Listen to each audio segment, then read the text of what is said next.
اعوذ باللہ من الشیطان الرجیم بسم اللہ الرحمن الرحیم الحمد للہ رب العالمین الصلاة والسلام علی خاتم النبیین۔ فاما بعد، وضاحت آیت نمبر 88 سورۃ الانعام۔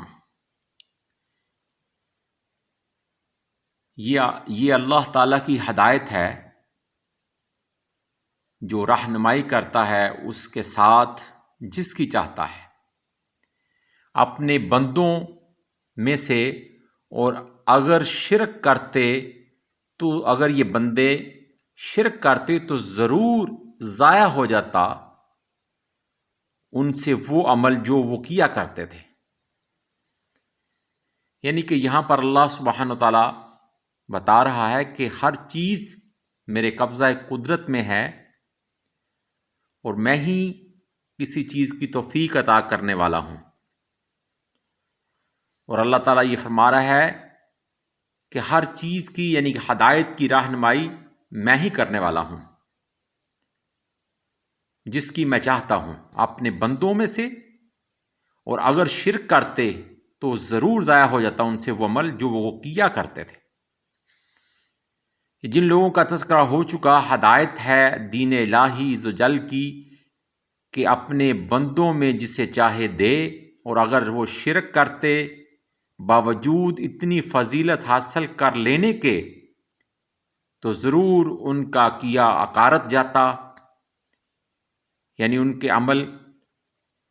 اعمال باطل ہو جاتے، اور اللہ تعالیٰ ان کو دوسری طرف لے جاتا،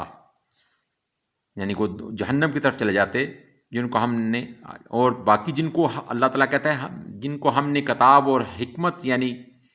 حکم عطا کیا اور فہم کتاب عطا فرمایا اور نبوت بھی دی، جو اعلیٰ مراتب بشریت سے ہیں، تو اگر یہ لوگ کفر کریں اس سے یعنی کتاب حکمت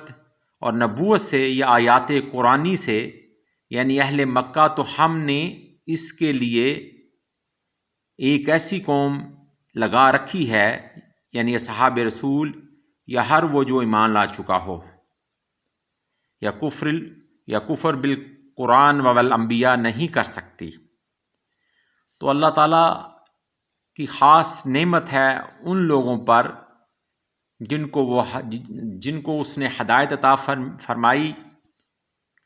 یا جن کو اس نے چن لیا۔ اگر وہ چاہتا تو اگر وہ شرک کرتے اور وہ ان کے سارے اعمال اور ان کی ساری ایفرٹس اور ساری کوششیں ان کو ضائع کر دیتا، پھر ان کے ہاتھ سوائے جہنم کے کچھ نہ آتا، دنیا میں بھی رسوائی اور آخرت میں بھی رسوائی۔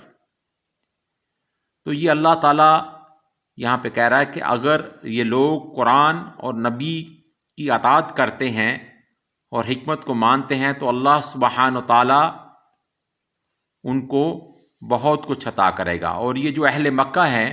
جو ان چیزوں سے منحرف ہیں، اور ان کے لیے تو صرف جہنم ہے، اور جو لوگ ان کے اگینسٹ دوسری طرف جا رہے ہیں، یعنی کہ حق کی طرف ہیں اور نبی کریم صلی اللہ علیہ وسلم کے پیچھے ہیں، اور جو صحابہ رسول ہیں، تو ان کے لیے اللہ تعالیٰ کی خوشخبریاں ہیں، اور ان کے لیے جنت الفردوس ہے۔